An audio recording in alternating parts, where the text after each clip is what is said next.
900 guests filled the house that night. But what mattered was not who danced below. It was what was decided, quietly, behind closed doors.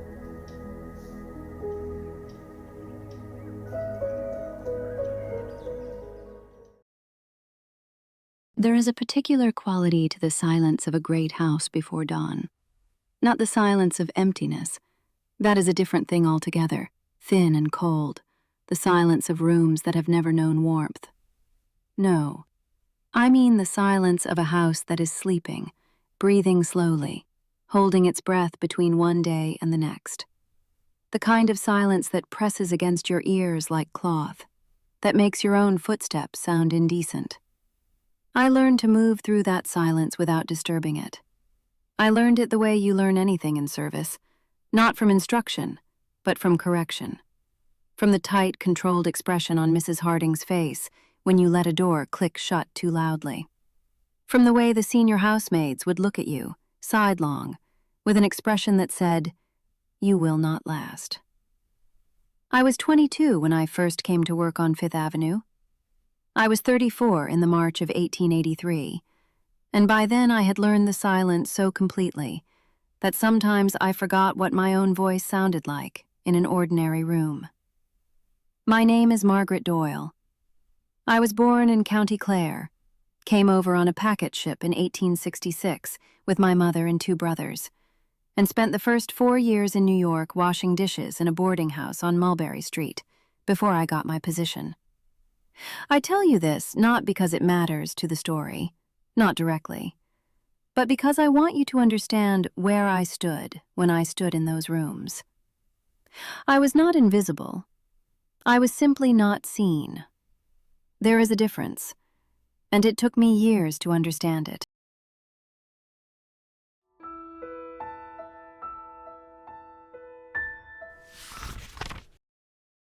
The house on Fifth Avenue. When people in the city said that now, in those months, they sometimes meant the house on the corner of Fifth Avenue and 52nd Street, the one that had been under construction for 3 years and was only just completed, the one that cost $3 million or $5 million, depending on who was telling the story, and the newspapers told it differently every week, the one that people stopped to look at from the pavement, shading their eyes and counting the chimneys, the one that people called the Chateau, because it looked like something from France, all carved limestone and turrets, out of place and magnificent and impossible in the way that very expensive things often are.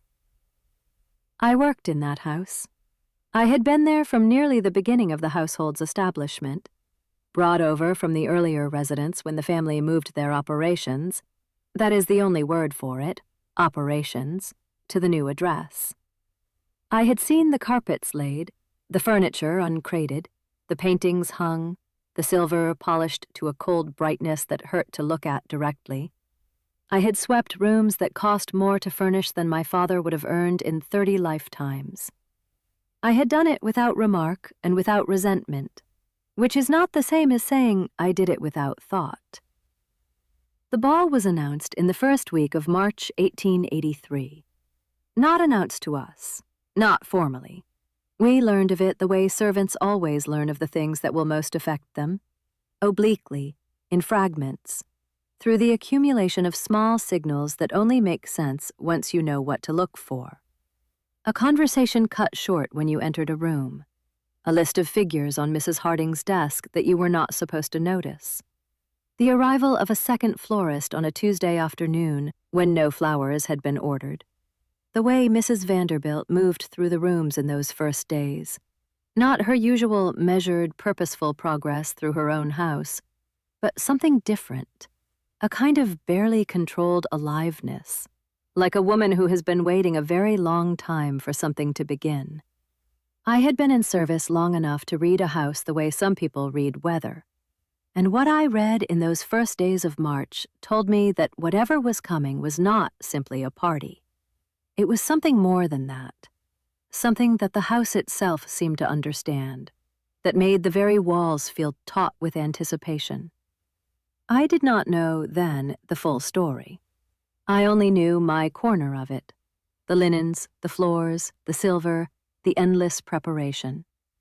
But a corner is enough if you pay attention. A corner is, in fact, often more than enough. This is what I remember. This is what I saw. The first card arrived on the 8th of March. I know the date precisely because it was the morning after a heavy snow, the kind that New York gets in March when it is not quite finished being winter. And I had spent the first hour of the day clearing the front steps with Thomas, the hall boy, our breath hanging in clouds in the cold air.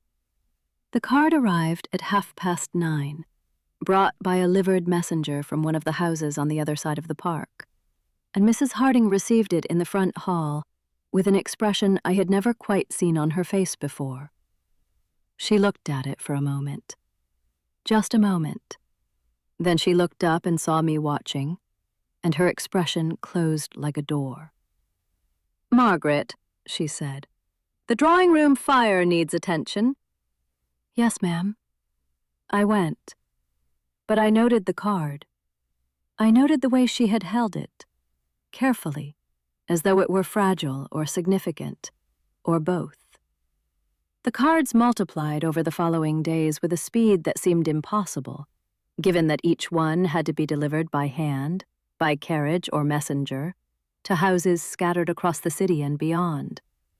Cards arrived from Washington Square, from Madison Avenue, from houses in Newport that I had not known were occupied in winter. Cards arrived with crests I did not recognize, and some I did. Cards arrived at all hours, which was unusual. Ordinarily, correspondence arrived in the morning. But in those days, the hall table accumulated envelopes at noon, at 3 in the afternoon, even once at 6:30 in the evening, which made Thomas's eyes go wide. The cards were replies to invitations, I understood.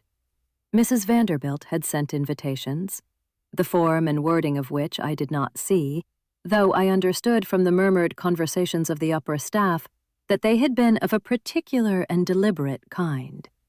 Not the usual visiting card, not the usual at-home invitation. Something more substantial, something that communicated, I gathered, both the occasion and its significance.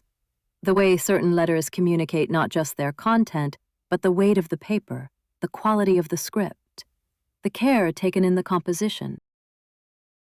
Mrs. Vanderbilt was giving a ball. A costume ball, it emerged.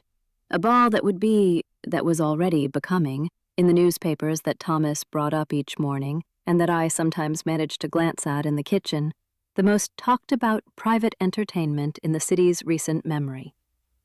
I heard the number 1,200 mentioned between Mrs. Harding and the steward, Mr. Pierce, in the corridor outside the linen room on the 10th of March. 1,200 guests. I had, at that point in my life, never been in a room with more than perhaps 200 people at a parish celebration, and that had seemed like a crowd beyond imagining. 1,200 guests. My task in those early days was the linen. This sounds simple. It was not simple. A household receiving 1,200 guests requires a quantity of linen that staggers the imagination. Not just tablecloths and napkins, but the linen of the rooms that would be used as sitting areas, the linen of the powder rooms, the fine white cloth that would be draped on surfaces throughout the house, the hand towels embroidered with the family monogram that would need to be pressed and folded and placed with mathematical precision. I had been in service long enough to know that there was a correct way to fold a napkin for a formal dinner, and there were 17 other ways that were wrong, and any of the wrong ways would be noticed and would be noted, and the notation would follow you. I spent 3 days in the linen room. It was a room off the back corridor on the 2nd floor, well lit by 2 high windows, with shelves that ran from floor to ceiling on 3 walls, holding the household stores of white and cream and ivory. I worked with 2 of the junior maids, Ellen, who was Irish like myself, and who had a tendency to hum while she worked, and Bridget, who was German and efficient and almost completely silent. We counted, sorted, inspected each piece for any flaw, a pulled thread, a faint discoloration, a crease that would not press out, and set the flawed pieces aside. The flawed pieces went back to the laundress. Everything that remained had to be perfect. "How many napkins?" Ellen asked on the second day. She was holding a stack of them, newly pressed, still warm from the iron. "As many as they tell us," I said. She made a face. "More than we counted yesterday?" "More than we counted yesterday." She sighed and set the stack down and picked up another. I did not say what I was thinking, which was that the number of napkins was only one of approximately 40 things I was tracking in my head, and that the napkins were, in fact, the simplest of them. What I was thinking about, as I inspected and folded and counted, was the architecture of the evening. How a house moves, how it breathes when it is full of people. I had been at large gatherings before, in the earlier house, and I knew that the moments of crisis were never the moments you planned for. They were always the moments between the planned moments, the invisible junctures where one thing ended and another began, and no one had thought to station a person there. Mrs. Harding held her staff meetings at 7 in the morning and 4 in the afternoon, in the servants' hall. They were not so much meetings as briefings. We sat or stood around the long table, and she told us what the day required. But in those March days, the briefings changed in texture. They became longer, more precise, and underneath their precision, I detected something that I had rarely heard in Mrs. Harding's voice before, a note of genuine tension. Mrs. Harding had been in service her entire adult life. She had managed households through the complications of bereavement and celebration and illness and the peculiar crises that wealthy families manufactured for themselves. She was not a woman who was easily rattled. But on the morning of the 11th of March, when she told us that the final count of confirmed guests was approaching 900, with more replies still coming in, I saw her reach up and touch the cameo at her throat, a small gesture, barely noticeable, and I understood that she was rattled now. 900 people, in one house, for one evening. The logistics were immense. The house was large, extravagantly, almost absurdly large by the standards of the city, a chateau transported from the banks of the Loire to the corner of 5th Avenue and 52nd Street. But even a chateau has limits. 900 people would fill it to its edges. 900 people meant 900 costumes, 900 masks arriving at the door, 900 suppers to be served. It meant carriages backed up along 5th Avenue for 3 blocks. It meant footmen stationed at the door who had to receive and manage the flow of arrivals. It meant rooms arranged in a sequence that allowed for movement without crush, for spectacle without chaos. Mrs. Vanderbilt had planned all of this. That much was clear. The planning had been going on for months. I understood this now, looking back at the small signs I had missed in January and February, the extra consultations, the mysterious appointments, the parcels that arrived and were taken directly upstairs. She had planned with, I gathered, a precision that impressed even those who had seen the great entertainments of European aristocracy. She had consulted florists, caterers, musicians. She had arranged for the costumes of her closer guests to be coordinated, had, in fact, according to what I understood from fragments of overheard conversation, designed some of the quadrille costumes herself, or at least specified them in enough detail that the distinction was academic. But I was not thinking about the planning. I was thinking about the execution, which is different. Planning is done in advance, in comfortable rooms with lists. Execution happens in real time, in the middle of everything, with no time to refer to lists. On the 12th of March, I was summoned to Mrs. Harding's room. It was not unusual for a senior housemaid to be summoned to the housekeeper's room. It happened regularly, for any number of reasons, and usually the reasons were practical: additional instructions, corrections, reassignments. But something in the way Mrs. Harding had looked at me across the servants' hall that morning had made me think that this particular summons might be different. Her room was on the ground floor, near the back of the house, with a window that looked out onto the area below. It was a tidy room, sparsely furnished, with her account books on the desk and a portrait of the previous Queen of England on the wall, which I had always found slightly incongruous and had never commented on. She was sitting at her desk when I came in, and she gestured to the chair across from her, which was unusual. Usually you stood. "Close the door, please," she said. I closed it. "Sit down." I sat. She looked at me for a moment with the expression I had come to recognize as her thinking expression. Not cold, not warm, simply evaluating, as though she were running through some internal calculation. "You have been here since before the move," she said. It was not a question. "Yes, ma'am. 3 years at the earlier house, and then here from the beginning." She nodded. "You know the house?" "I believe so, ma'am." "The east corridor on the 3rd floor," she said. "The second room from the staircase. Where does it give access to?" "Through the connecting door to the dressing room of the suite, and through the other door to the corridor that runs above the ballroom gallery." She nodded again, as though I had passed a test whose parameters she had not announced. "During the ball," she said, "I will need someone in that corridor who is steady, who does not panic and who is invisible.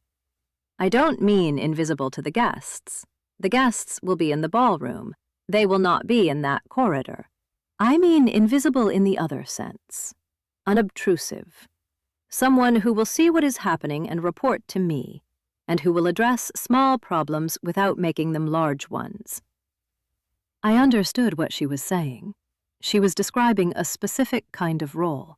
Not a senior role, not a decorative role, but a functional role that required a particular temperament. The temperament of someone who could stand in a position of some responsibility without either freezing or overreaching. The temperament, in short, of someone who could observe. "I understand, ma'am," I said. "Good," she said. "You will be there from 8 in the evening until I release you. You will have 2 girls with you. I'll tell you which ones tomorrow.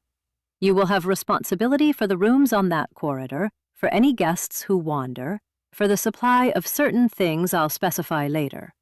You will send word to me by one of the girls if anything requires my attention. You will not come to find me yourself unless it is a genuine emergency, because I will be in 5 places at once and I cannot afford to be pulled." "Yes, ma'am." "And Margaret," she paused, "you will remember what you see and not speak of it. Not to the other girls, not after in the kitchen, not anywhere." I looked at her. I thought about what it meant that she had said that, what she was anticipating, or what she already knew. "Of course, ma'am," I said. She dismissed me. I went back to the linen room, and I folded napkins, and I thought about what it meant that a housekeeper as experienced as Mrs. Harding needed to specify explicitly that a servant should hold her tongue about what she observed in the family's house. It meant she expected to be observed. It meant there would be things worth observing.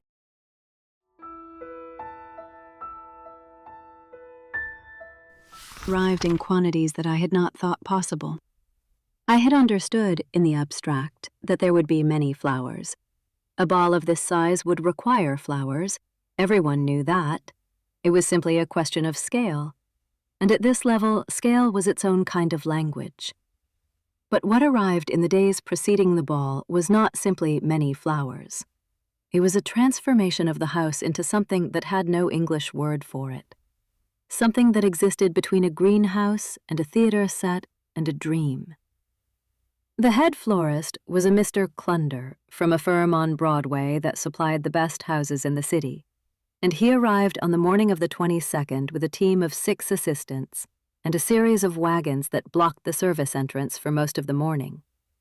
He was a small, precise man with a German accent. and the expression of someone who has been asked to do something impossible and has decided to do it anyway. He consulted with Mrs. Vanderbilt. I saw them together for a brief moment in the second-floor hall, she showing him something in a notebook, he nodding with the particular nod of someone who is already calculating, and then he and his team descended on the house. The staircase was the first great project. It was already a remarkable staircase, wide, carved, the kind of staircase that exists specifically to be descended by women in fine dresses while people watch from below. But what Clunder's team did to it in the course of 2 days transformed it into something that made even the most experienced members of the household staff stop and look. Roses, hundreds of them, woven into the banisters with such density that the iron and wood beneath were invisible. Ferns in the corners, palms at the landings, and at the bottom, a garland of something I could not name. Small white flowers, very densely packed, that gave off a scent so strong it was almost dizzy-making when you passed through. The effect was of descending through a garden, no, through an idea of a garden, something more concentrated and deliberate than any garden that had grown from actual earth. I spent most of the 22nd and 23rd in the rooms that had been designated for the quadrille preparations and the supper. These were largely on the second floor, a suite of rooms that connected, with the doors opened, into a continuous space, and that would be transformed for the evening into a series of interconnected tableaux. I cannot describe all of it. I can describe what I saw, which was the skeleton of the thing, before the guests and their costumes animated it. The ballroom itself. I should try to describe the ballroom. It was on the ground floor, at the back of the house, and it was a room that justified the word extravagant in its truest sense, the sense of exceeding what is necessary, of gesturing towards something beyond utility. The ceiling was high, hung with chandeliers that threw light in all directions at once.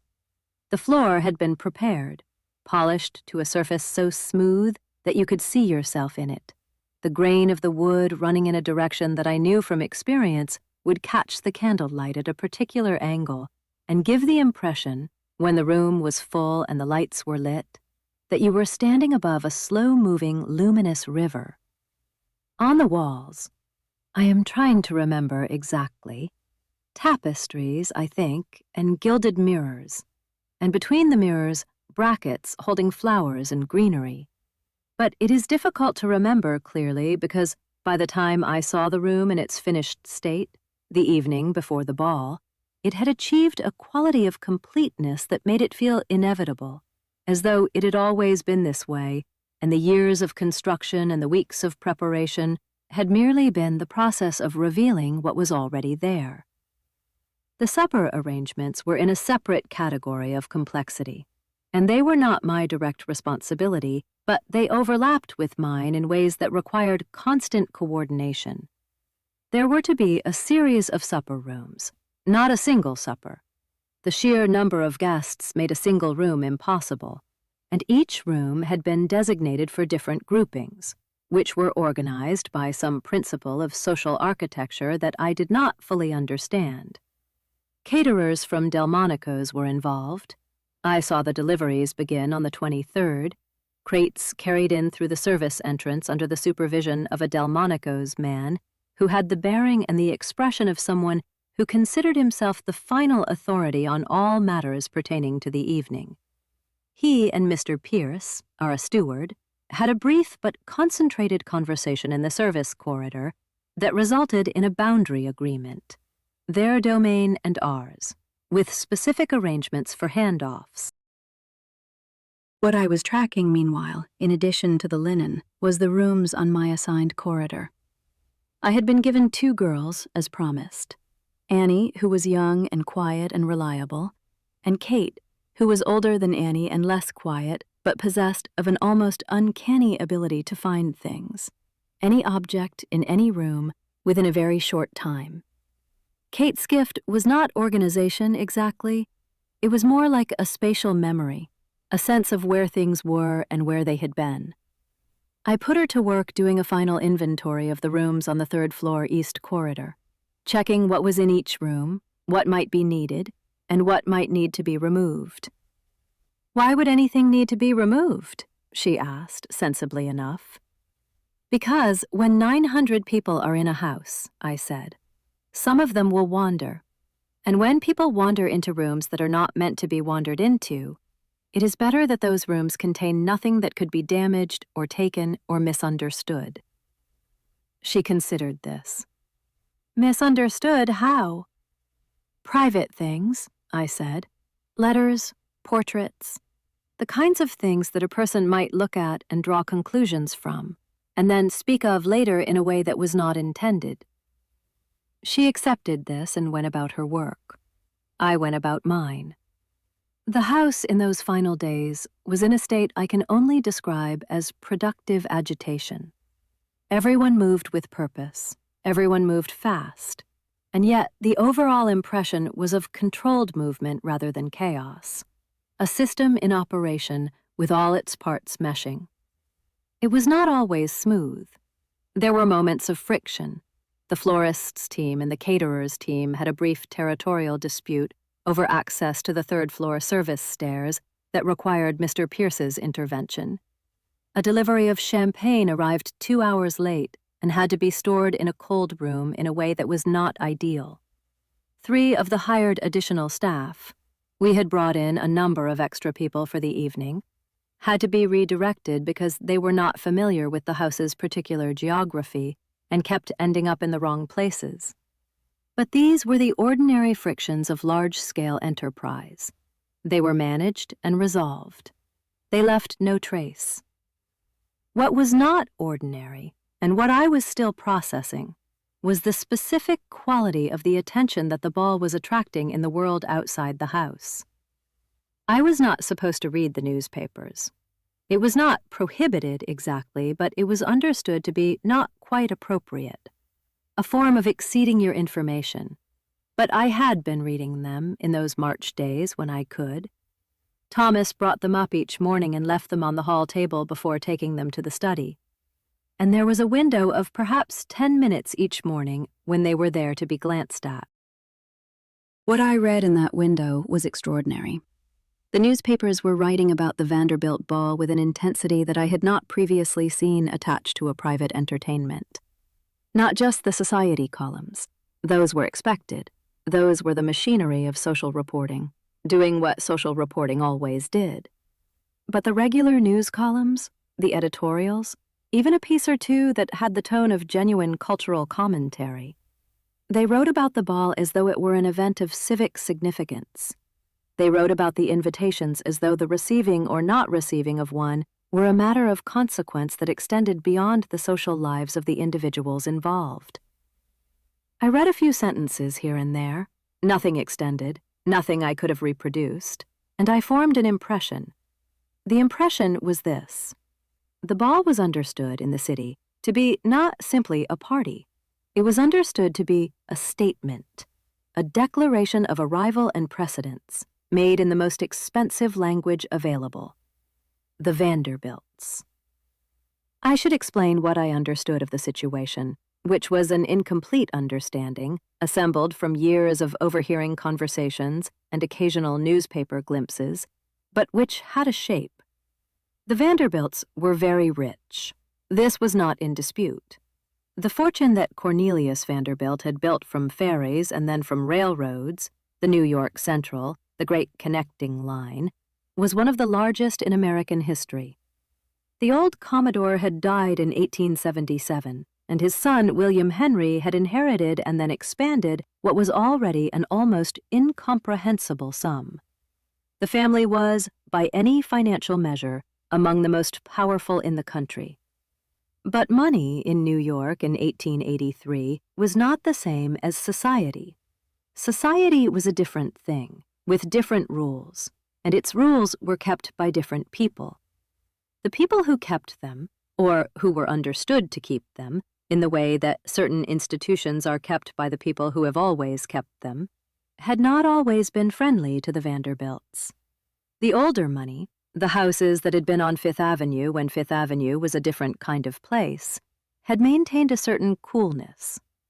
Mrs. William Astor, who was the Mrs. Astor, the one whose list of 400 was treated as a kind of social scripture, she had been among the cool ones. This is what I understood, standing in my corridor with my linen inventory and my 2 girls. The ball was not simply a party.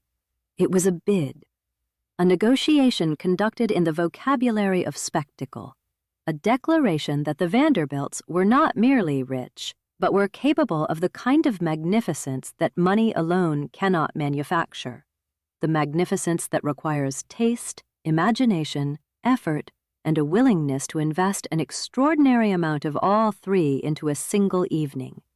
Whether the bid would be accepted was, as far as I could tell, not yet determined. But the fact of the bid, the sheer, physical, overwhelming fact of what was being built in this house in the days before the ball made it, at minimum, impossible to ignore. On the evening of the 24th of March, the night before the ball, I stood in the doorway of the east corridor on the 3rd floor and looked at what the house had become, and I felt something that I could not quite name. It was not admiration exactly, though there was something of admiration in it. It was not resentment, though. If I am being fully honest, there was perhaps a small amount of that, too. The resentment that is the shadow of understanding. That all of this beauty and effort and wealth on display, required people like me to make it possible, and that we would not be seen in it. That we were, in fact, part of its infrastructure, as invisible and necessary as the pipes in the walls. It was something more like awe, I think. The awe of recognizing that you are watching something enormous happen. Something that is larger than any of the individual people involved in it. Larger than Mrs. Vanderbilt, larger than her guests, larger even than the newspapers that were reporting on it. Something that will leave a mark. I did not know then how large a mark. I know now. I went to bed at 11 o'clock on the night of the 24th, which was later than I usually went to bed and earlier than I needed to be up. I lay in the dark in the room I shared with Ellen and listened to the house settle around me, the small sounds that old houses make, the creak and tick of wood contracting in the cold, and I thought about the next day, the 25th of March, 1883.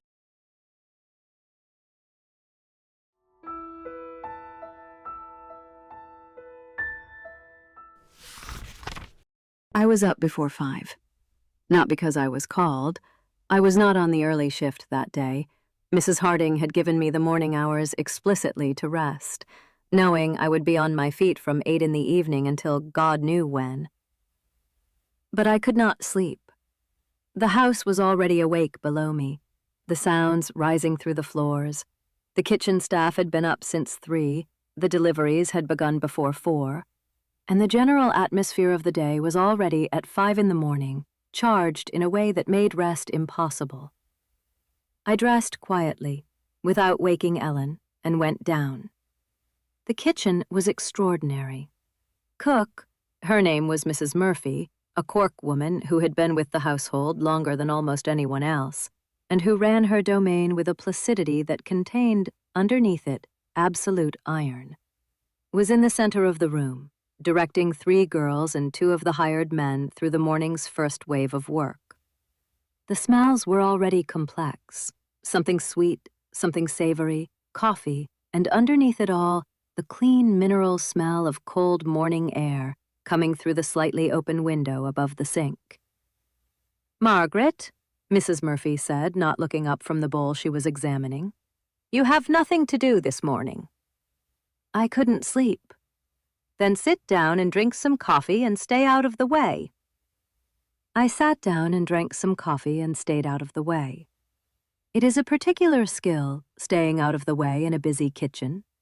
You have to find the still point, the spot that is adjacent to the activity without being in its path, and you have to become very quiet and very small so that the activity flows around you without registering your presence. I was good at this. I had had a great deal of practice.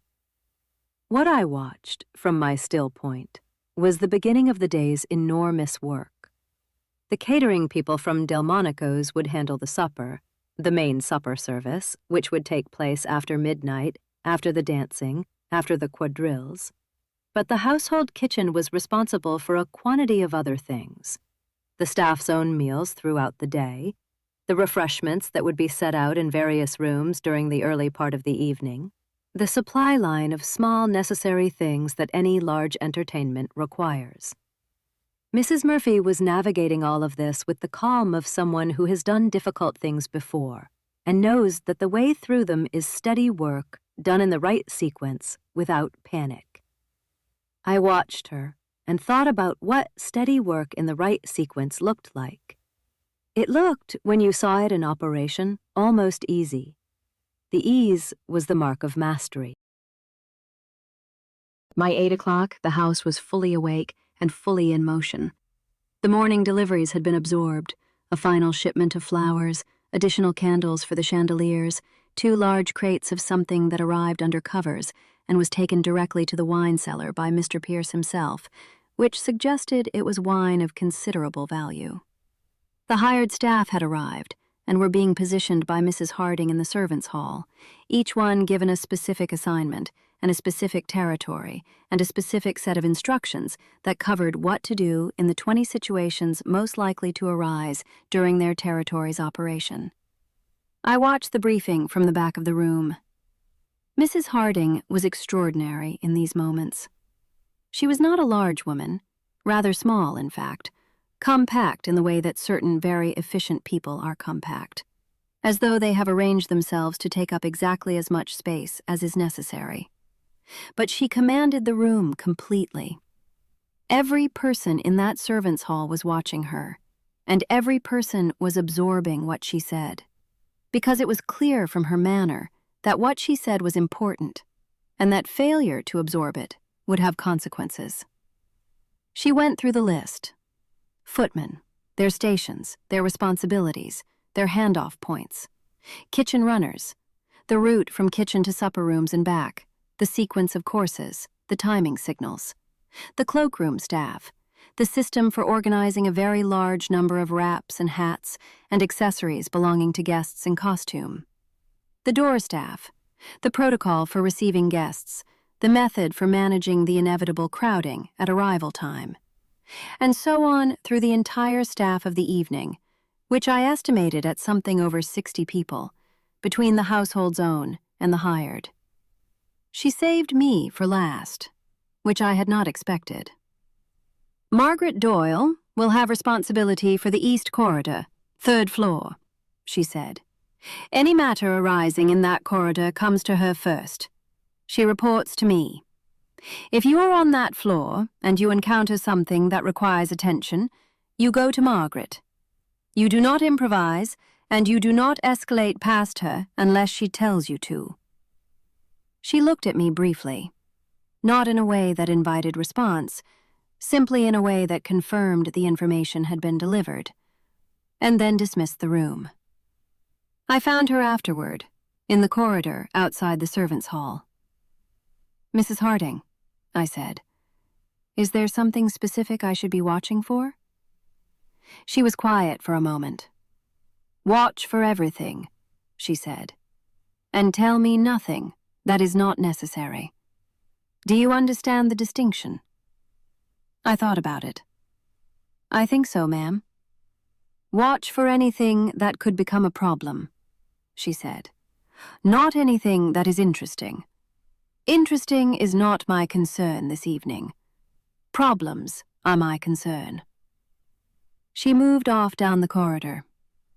I stood for a moment, thinking about the distinction she had drawn between interesting and problematic, and how, in the kind of evening we were approaching, those two categories might overlap in ways that were difficult to anticipate. The afternoon was given over, officially, to my rest.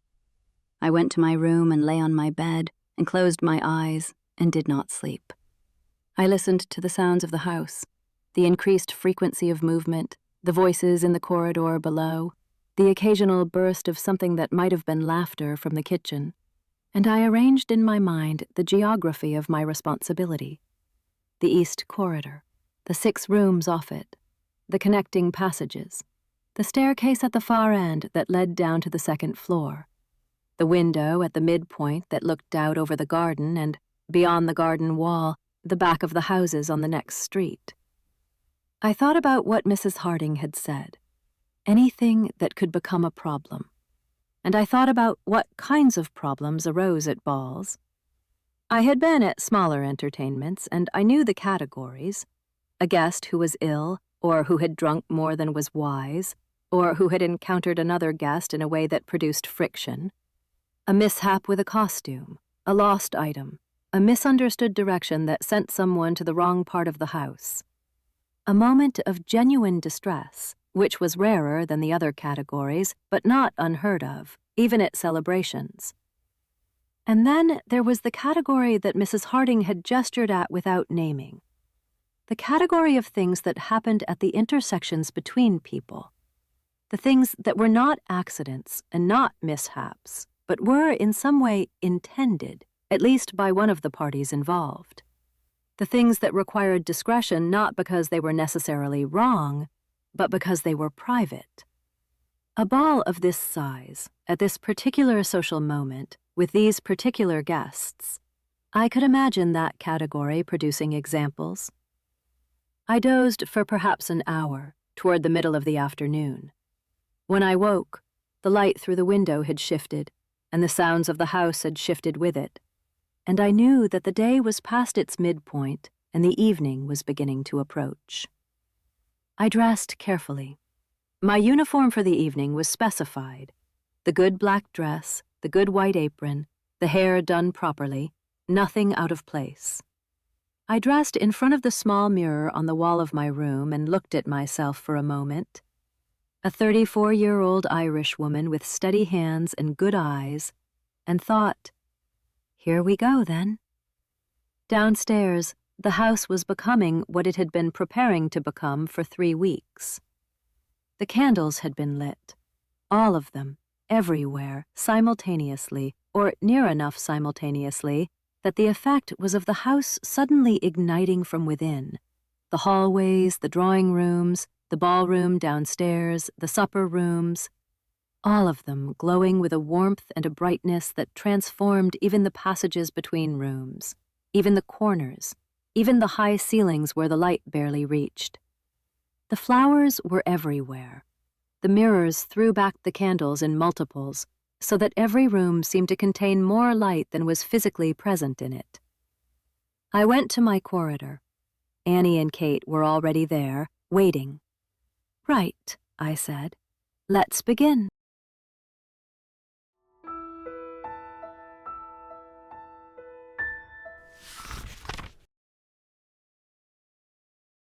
The guests began arriving at 10:30. I know this not because I was at the door. I was not. I was on my corridor. But because the sounds of arrival reached even the 3rd floor with sufficient clarity that you could trace the evening's progress through them. The first arrivals, the tentative sound of carriage wheels on 5th Avenue, individual, spaced apart, the sound of a thing beginning.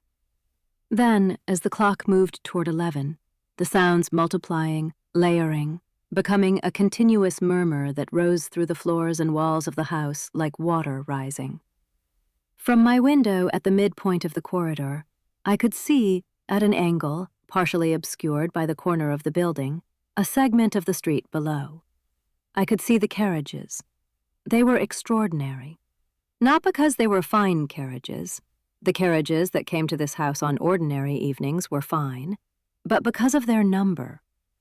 By 11:15, 5th Avenue below me was a river of vehicles. I could not see the beginning or the end of it, only the middle, an unbroken line of lanterns and horses and the dark shapes of coaches moving at a slow walk toward the entrance.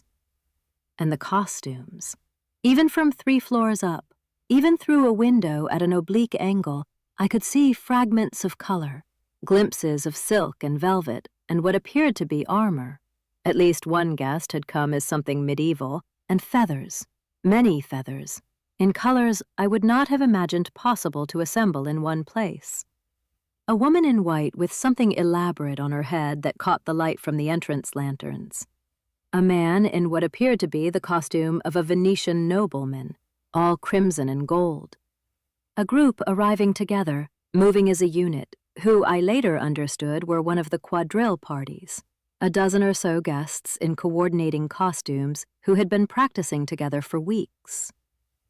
The quadrilles. I had heard about them throughout the preparation.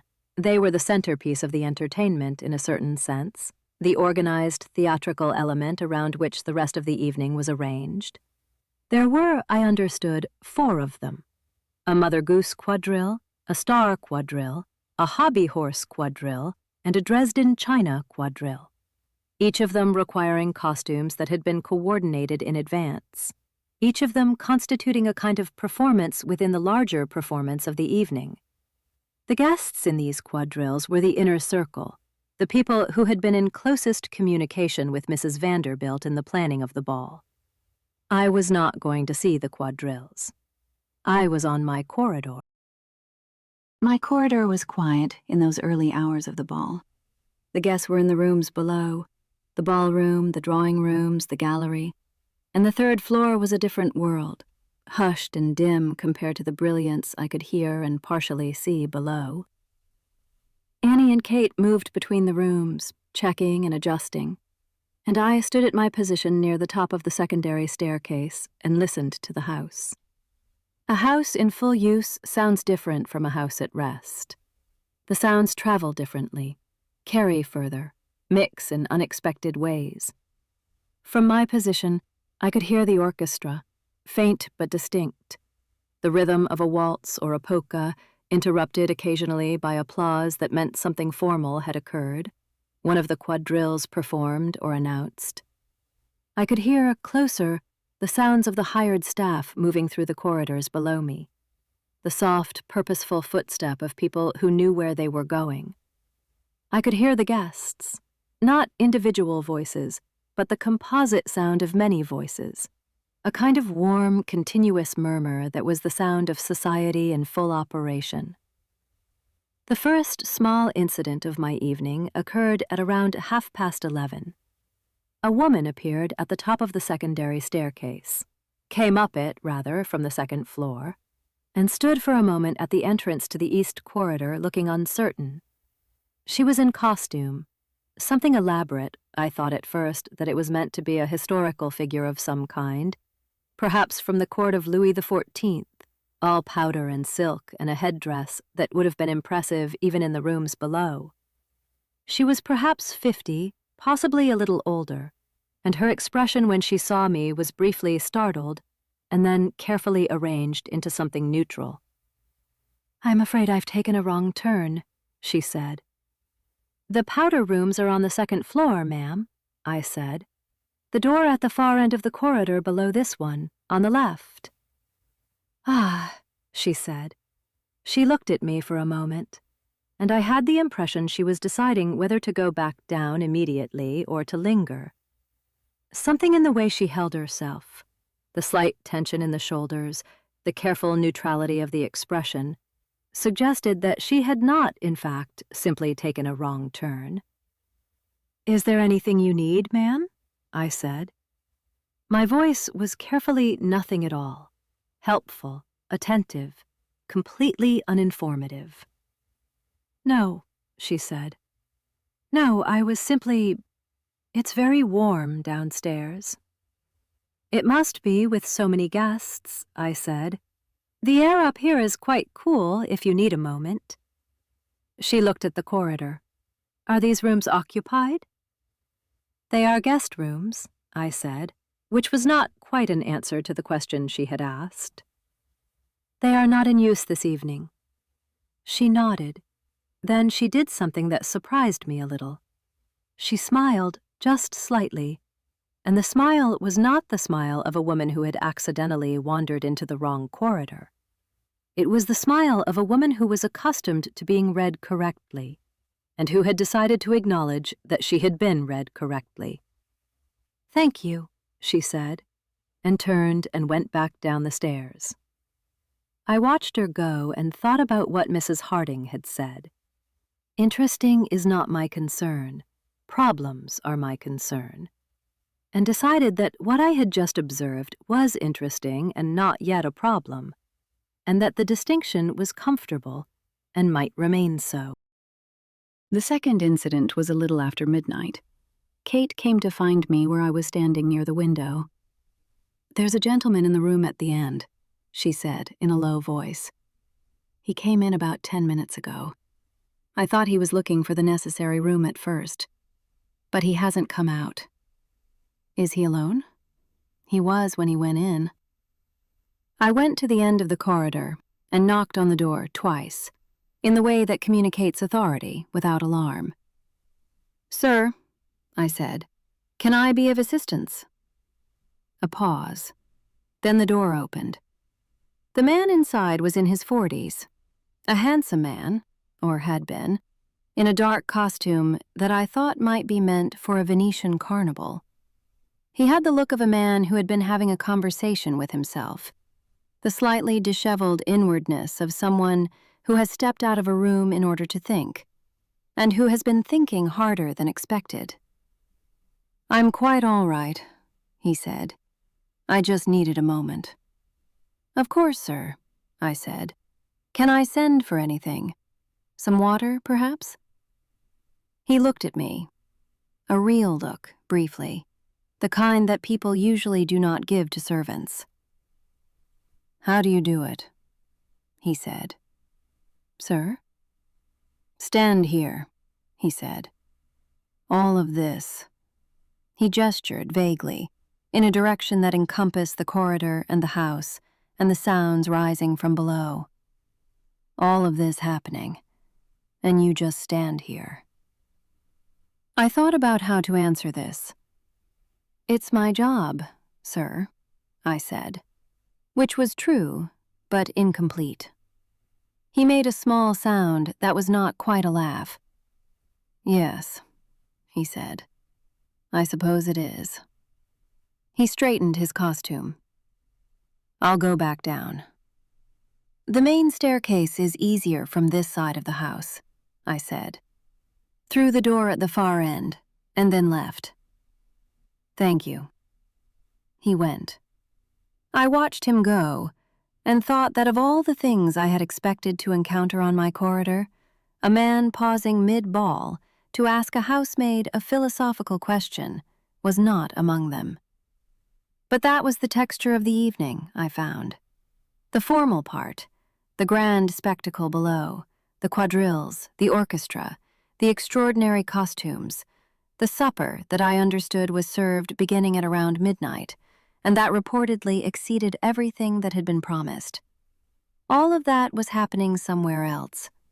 And what reached me was the human part, the parts that existed at the edges of spectacle. The brief escapes, the small confessions, the moments when the performance of the evening relaxed, and something more ordinary showed through. I made my rounds of the corridor at intervals, checking the rooms, confirming that nothing was amiss, giving Annie and Kate their small assignments. At one point, Kate brought me a message from Mrs. Harding, a brief note, written in the housekeeper's small, precise hand, asking whether there were any issues, and stating that the supper service was proceeding without significant problems, and that the quadrilles had been performed to what the message somewhat dryly characterized as universal satisfaction. I wrote back, "Corridor quiet." 2 guests briefly misdirected, assisted back to the main rooms. No issues. And that was, largely, true. The corridor was quiet. My corner of the enormous event was managing itself with minimal drama, which was, I recognized, the best possible outcome, and one that required effort to maintain, even when the effort was not visible. But around 1:30, very late, the ball was past its formal peak and had settled into the long, warm aftermath of a successful evening.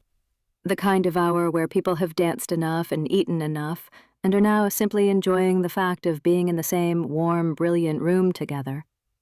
something happened that shifted the quality of the evening for me in a way I have never quite forgotten. I heard from somewhere below, from the direction of the main staircase, but muffled, so perhaps from a room off it, a sound that was not music and not conversation.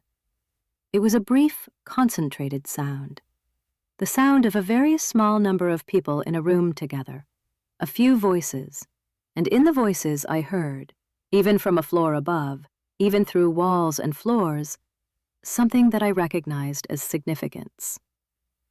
I cannot tell you what was said. I genuinely cannot. I did not hear words, only the quality of sound, the register and weight of voices. What I heard was the tone of a conversation that mattered, a conversation in which something was being settled or established or conceded. The tone of negotiation, in short. The specific music of people deciding something. It lasted perhaps 2 minutes. Then I heard footsteps, very deliberate, the footsteps of someone who has made a decision and is acting on it. And then a door, and then nothing. I stood very still for a moment. Then I went back to my window and looked out at the street below, where the carriages were beginning finally to thin. The snow had stopped hours ago. The night was clear and very cold, and the sky above the rooftops had that dark blue quality that New York skies get in the deep middle of winter nights, a blue that is almost purple, almost dark enough to be black. Whatever had happened in the room below me, whatever conversation had occurred, whatever settlement had been reached, I did not know. I would not know, not in any direct way. I was on the 3rd floor with my linen and my 2 girls, and what happened below me was below me. But I thought about it, in the days and weeks and years afterward. I thought about what Mrs. Harding had told me. Interesting is not my concern. Problems are my concern. And I thought about what I had heard in those 2 minutes. And I thought about the newspaper that Thomas brought up the following morning, which I read over his shoulder before he could take it to the study, and which said, among other things, that the Vanderbilt ball had been attended by Mrs. William Astor. Mrs. Astor had come. The Mrs. Astor. The woman who kept the list. The woman who had been cool, who had not acknowledged the Vanderbilts in the way that social acknowledgement was given and received among the highest levels of the city's society. She had come. And in coming, she had done something that the newspapers understood and wrote about, but that I understood differently from my position in the corridor above, having heard for 2 minutes, through walls and floors, the particular tone of a conversation in which something is being settled. She had not simply come to a party. She had come to complete a negotiation. She had come, in the language of that world, to give something that she had been withholding, and in giving it, to receive something in return. The acknowledgement that she was still the one who gave it, that her presence still meant what it had always meant, that the power she held over the definitions of things had not been diminished by being sought. I am putting words to things that I observed without words. Perhaps I am making it too neat, too clear, in the way that things become clear only after many years of thinking about them. Perhaps what I heard was simply 2 people talking, and what I am calling significance was simply the quality of voices in a house late at night. Perhaps. But I do not think so.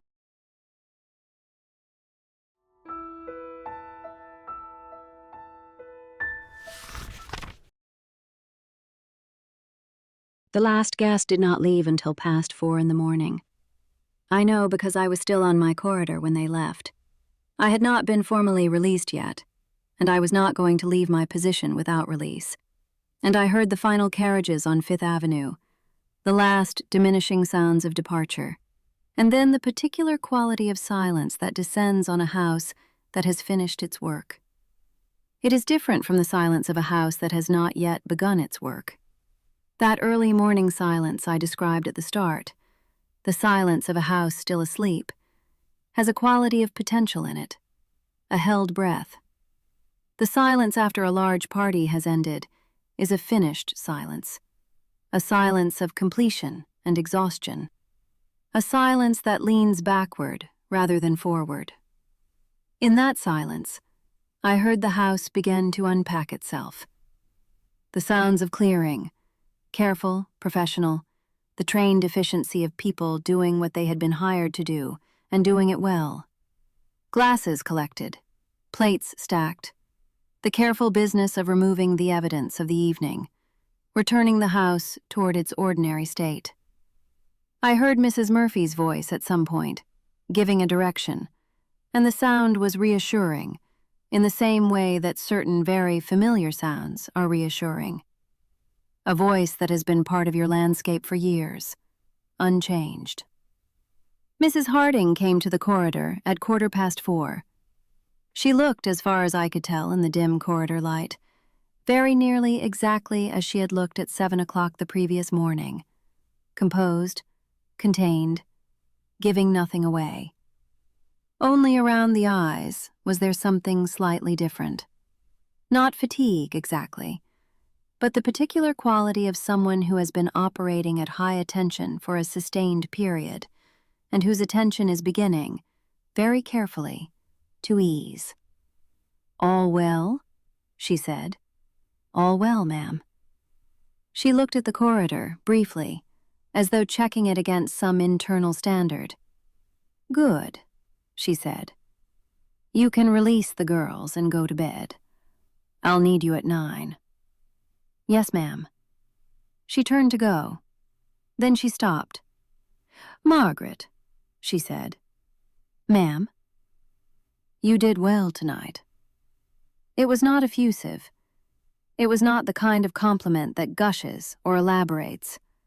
It was 3 words, delivered in the same tone she used for everything, the tone that gave nothing away. But I had been in her household long enough to know that she said this rarely, and that when she said it, she meant it. "Thank you, ma'am," I said. She went. I sent Annie and Kate to bed, and I stood for one more moment in my corridor, in the quiet, listening to the house come down from what it had been. I thought about the evening. I tried to arrange what I had seen and heard into some shape that made sense. Not the shape of a story, not yet, but something more immediate. The shape of a thing you have been present for and are beginning to understand. The woman in the Louis XIV costume who had climbed to my corridor and not found what she was looking for, or perhaps had found something else instead. The man in the carnival mask who had stood in a room by himself and asked me how I managed to stand there. The sound through the walls of a conversation whose words I had not heard but whose meaning I had understood. And the ball itself, below me, which I had not seen and of which I had only the fragments.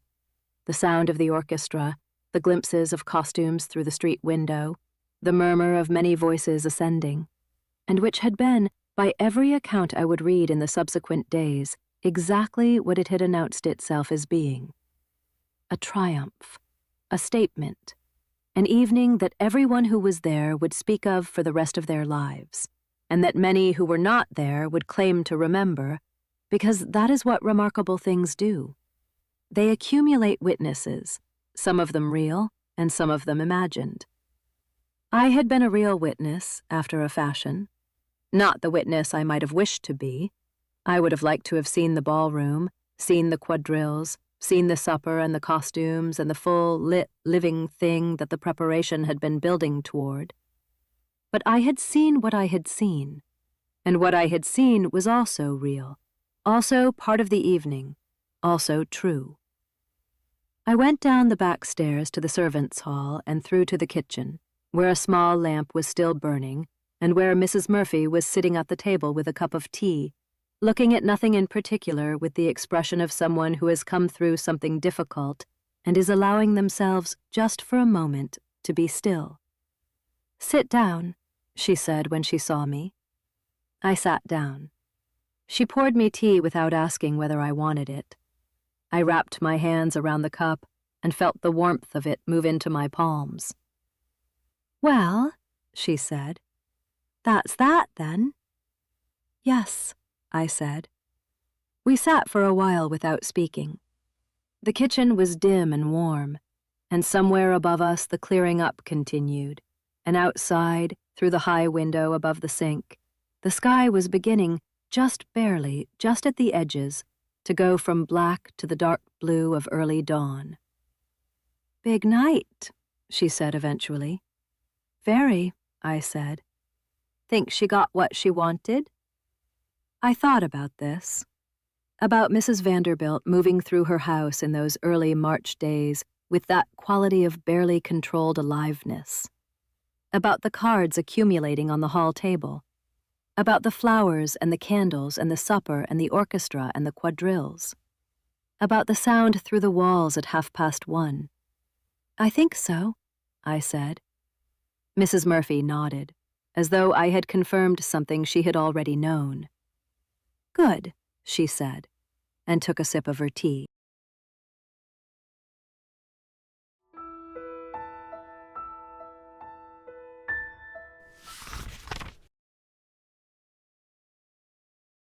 The newspapers arrived the following morning at their usual time. Thomas brought them up at 7:30, and I was already in the corridor when he passed.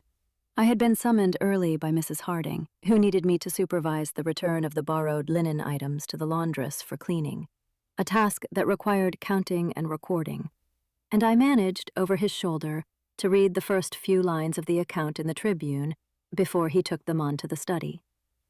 What I read confirmed what I had already understood from my position in the corridor above. The ball had been a success of the kind that does not simply succeed, but that establishes something. The words in the newspaper were the formal language of the society column, decorous, admiring, careful in the way that accounts of the very rich are careful. But underneath the formality I could read the shape of what had happened. Mrs. William Astor had been present. I will not reproduce the exact words I read. They belong to the newspaper, and in any case, my memory of them is not exact. But the fact itself was clear, and its significance was clear, and the newspaper's awareness of its significance was clear. The presence of Mrs. Astor at the Vanderbilt Ball was not simply a social event. It was an acknowledgement. It was the society equivalent of a treaty ratification, the formal confirmation of something that had been negotiated in the preceding weeks and months, through channels that were not the society column, but that were no less real for being invisible. I thought about what I had heard through the walls at 1:30. I thought about the 2 minutes of voices and the deliberate footsteps afterward. I thought about the tone of settlement, of something being decided. I did not know whether what I had heard was, in fact, related to Mrs. Astor. I did not know whether she had been in that room, whether she had been one of the voices, whether the conversation I had partially overheard was the conversation that mattered, or simply one of several hundred conversations that had happened that evening, most of which mattered to no one except the people having them. I did not know, and I did not speculate, because Mrs. Harding had told me that interesting was not her concern, and over the years I had found it useful to apply that principle more broadly. What I knew was this: the evening had accomplished something. The house had been used as an instrument, not simply as a venue, but as an instrument, in the way that very powerful people use the things they own. The spectacle had been the argument. The magnificence had been the rhetoric. And the response to it, the presence of 900 people, including the people whose presence signified acceptance, had been the answer. I thought about power. I thought about how it works, at the level where it is truly concentrated, and how different it is from the way I had imagined it as a young woman in County Clare. Power, I had thought then, was something you had or did not have, something granted or withheld, a static quality like height or the color of your eyes. But what I had seen, in 3 years at one Vanderbilt house and then the years at this one, was that power at a certain level is not static. It is something you manufacture continuously through effort and display and the willingness to invest enormous resources in the maintenance of an impression. The ball had cost. I had heard figures mentioned in fragments, in the way that figures in the hundreds of thousands of dollars are mentioned in a house where such figures are not entirely extraordinary. I did not know the exact number, and I would not have repeated it if I had. But the investment was staggering, and it was an investment not simply in an evening, but in a position, in a location within a social geography that was as real, as consequential, as any other kind of geography. The preparation, 3 weeks of it, the flowers and the linen and the costumes and the caterers and the orchestra and the quadrilles and Mrs. Harding's briefings and my nights in the linen room, had been the work of manufacturing that impression, and I had been part of it, in the specific, invisible way that servants are part of everything that happens in the houses where they work. We are, I have come to think, a kind of infrastructure, like the pipes in the walls, like the foundations beneath the floors, necessary, load-bearing, completely invisible to anyone who has never had to think about what it takes to make a house run. The house on Fifth Avenue could not have produced that evening without us. Not the cooking, not the linen, not the corridors maintained, and the problems managed, and the guests quietly redirected before they became incidents. All of that required people, and the people were us. And we were not in the newspapers the next day. I am not saying this with bitterness. I have thought about it long enough that I am past bitterness, or I think I am. What I am saying is simply that this is how it was, and that knowing how it was is, in itself, something, a form of understanding that belongs to me and to no one else, because no one else was standing in that corridor. The linen took 2 days to fully process and return to its state of readiness. The flowers, the extraordinary, impossible flowers, were removed beginning the morning after the ball, a task that took Clunder's team most of the day and left behind them a house that was once again simply a house, very large and very expensive, but without the transformation that the flowers had achieved. The supper dishes were returned to Delmonico's. The hired staff departed. The orchestra's instruments had been gone by 5 in the morning. Within 4 days, the house was back to its ordinary state, which was not ordinary by any measure except its own. I resumed my regular duties. The morning fires, the airing of rooms, the care of the linen and the silver, the 1,000 small tasks that constitute the running of a large household and that, performed consistently and without error, are the actual substance of a life in service. I did not speak of the ball to the other girls, as Mrs. Harding had instructed. I mentioned it only in the most general terms. Yes, it was very large. Yes, the flowers were remarkable, and said nothing of what I had seen and heard in the east corridor on the 3rd floor. But I thought about it. I thought about it in the way you think about things that have shown you something, things that have provided a glimpse of a larger mechanism that you spend the rest of your life partially understanding.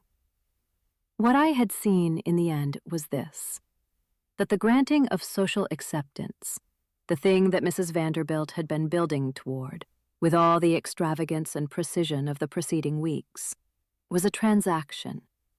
Not a warm thing, not a spontaneous thing, but a deliberate exchange between parties who both understood what they were exchanging and what they expected in return. Mrs. Vanderbilt had offered something unprecedented, an evening of such quality and scale that it could not be ignored, could not be declined without appearing to decline something that was simply beautiful and magnificent and fine. And Mrs. Astor had accepted that offering, and in accepting it had received something too. The confirmation that her acceptance still meant something, that the architecture of the social world still ran at its highest levels through her. Both had gotten what they wanted. That is the definition of a successful negotiation. And I had stood in the corridor above it, counting napkins and redirecting lost guests, and listening to a house breathe, and I had understood some small part of what was happening, and the understanding was mine and no one else's. Ellen asked me, weeks later, what it had been like. She had been on the kitchen floor that evening, a different assignment, and had not seen much of the house itself, just the service corridor and the sounds rising from below. "Was it as magnificent as they say?" she asked. I thought about what I had seen, the fragments through the window, the sounds through the walls, the brief encounters in the corridor. I thought about the woman in the Louis XIV costume who had climbed to my floor and decided not to say why. The man who had asked me how I managed to simply stand there. "I expect so," I said. "I only saw a piece of it." "What piece did you see?" "The edges," I said. "The parts between things." She nodded, as though this made sense, though I am not sure it did, not precisely. But it was the truest answer I could give her. The edges are the part I know. The edges are the part that was mine to know. The supper that was served that night, the wines, the dancing, the quadrilles in their elaborate costumes, Mrs. Astor arriving in whatever she wore and occupying whatever position she occupied in the room. All of that is in the newspapers, preserved in the accounts that were written the next morning and the morning after that. Anyone can read about it. It is public, documented, part of the record. What is not in the newspapers is the east corridor on the third floor and the woman who climbed the secondary staircase and decided to climb back down without saying why. What is not in the newspapers is the man in the carnival mask who stood in a dark room by himself and asked a housemaid a question she did not entirely answer. What is not in the newspapers is the sound through the walls at 1:30, the 2 minutes of voices, the deliberate footsteps after. What is not in the newspapers is Mrs. Murphy at the kitchen table in the early dawn, saying "big night," and the quality of silence in which she said it. These things belong to a different record, the record that is not written down, the one that lives only in the people who were present, the ones who stood in the edges and the corridors and the service rooms, who breathed the same air as the great event without being part of its visible surface. I have held this record for a long time now. I have held it the way you hold anything that is yours alone to hold, carefully and without particular drama, and with the understanding that its value is not in anyone else's knowing it, but simply in its being known. The house on Fifth Avenue still stands. I have walked past it on other errands, other days, and looked at the limestone facade and the carved details and counted the windows. It looks from outside like what it is, a statement, a very large, very expensive, very permanent statement about what its owners were capable of and what they wished the world to know about them. It does not look from outside like an evening in March 1883. It does not look like flowers or candlelight or 900 costumes arriving at the door. It does not look like a negotiation or a triumph or the specific quality of silence that falls over a house when its largest effort is finally completely done. But I know it. I was there in the corridor above. I stood there and I saw the edges, and the edges were enough. Outside, if you were on Fifth Avenue in those days, not inside, not a guest, not one of the 900, just someone on the pavement looking up, you would have seen the light in the windows.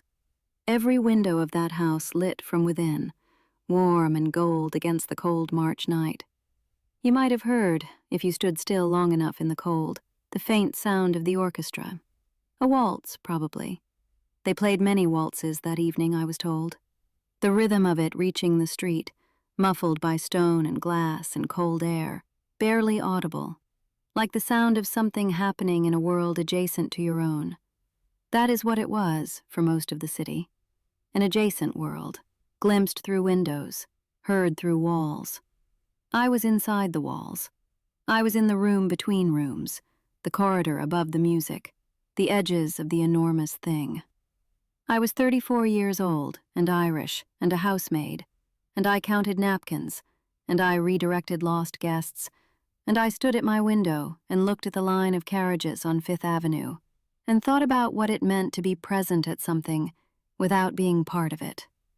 I have thought about that question for many years. I am still thinking about it. But I am also tired, as I always am at the end of a long day, and the thinking can wait until morning.